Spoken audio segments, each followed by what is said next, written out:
Banje kubasuhuza abakunzi ba Fani TV show aho muherereye impande n'impande cyane cyane abumva ururimi rw'ikinyarwanda mwese muri rusange ndabasuje. Nsuje abantu baherereye mw'iki gihugu ndimo cy'u Rwanda, nsuje abakongomani, nsuje abarundi, nsuje mwese ndabasuhuje aho muherereye impande n'impande, ndabakunda cyane. Twagiye rero cyane cyane nje ahangaha kubanza kwifuriza abakristo ba Kiliziya Gatolika congratulations yuko bakristo ba Gatolika rwose ndabiza aho muri hose kwisi yose rwose murishimye. Ikintu nabashije kumenya ejo rero ahantu hari abakristo benshi ba Kiliziya Gatolika ni mu gihugu cya Kongo. Rero abakongomani ahantu hose muri mwese bifurije umunsi mwiza. Ejo ndabizi wari umunsi w'ibyishimo. Rero ejo mwabonye ko mu bakaridinari 133 habonetsemo umupapa umwe. Nubwo byabanjije kugorana, murabizi neza ko iyo hari gusohoka umwotsi w'umweru ibintu byose biba byagiye ku murongo.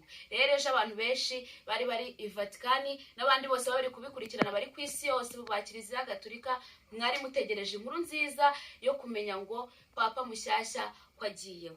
Rero ejo mwabonye ko ibintu byose byagenze neza. Uriya mupapa rero akaba akomoka muri Leta Zunze Ubumwe za Amerika, muri leta ya Chicago. Nkabambwira abanyamerika rero nabo ko ari ibyishimo kuba bagira papa ukomoka mu gihugu cyabo. Papa watowe rero yitwa Leo wa 14. Ubu ngubu niko ari kwiyita, ariko ntabwo ari izina ryiwe rya nyaryo. Akaba afite imyaka 39. Akandi kantu ngiye kubibutsa, mwibuke ko gutora papa ni hagati y'iminsi 2 n'iminsi 3.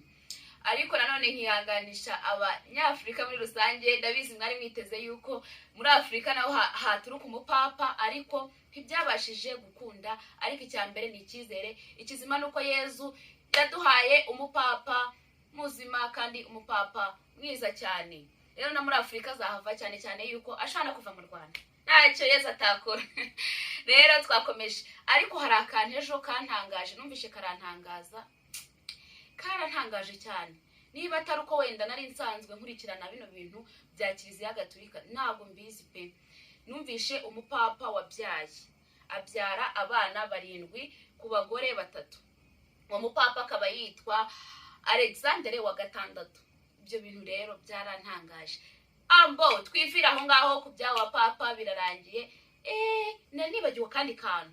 By'umwihariko rero ni ibyishimo ku baturage ba Leta Zunze Ubumwe za Amerika na perezida wabo Trump.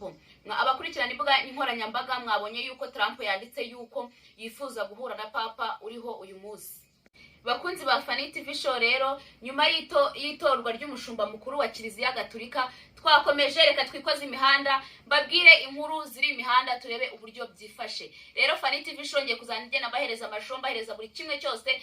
Ni ibyishimo hano kuri no channel, n'abatarakoze subscribe muyikore kuko nta kintu biba bitwaye rega. Ngira ngo rero mwabonye inkuru ziri kuri no mihanda z'uwitwa Gafaranga n'umugore wiwe Annette. By'umwihariko rero byababaje abantu benshi cyane, nanjye ndimo. Birababaje cyane rero kubona abantu dufata nk'icyitegererezo nk'intangarugero muri societe, kubona bakora ibintu nka biriya. Ariko singiye kubajajinga cyangwa mbacira urubanza, ahubwo byanteye kwita nibaza niba Annette na Gafaranga barwana, ingo z'iki gihe zizubakwa gute. Ahangaha rero niho abantu benshi bibeshyera ngo izi ngo tubona zisenga ngo ni paradizo. Cyane cyane ko bivugwa yuko iyi ngiyi bita mpfunira ariyo Gafaranga yakoresheje ku mugore we. Nagiye numva abantu benshi batera amabuye Gafaranga, ariko ntabwo tuzi ngo Annette we bimeze biti. Cyane cyane ko asanga Annette nawe atari shyashya, kuko ngiye Fani sinabimenya kuko ngiyewe sindi inkutenye zigize icyumba cyabo.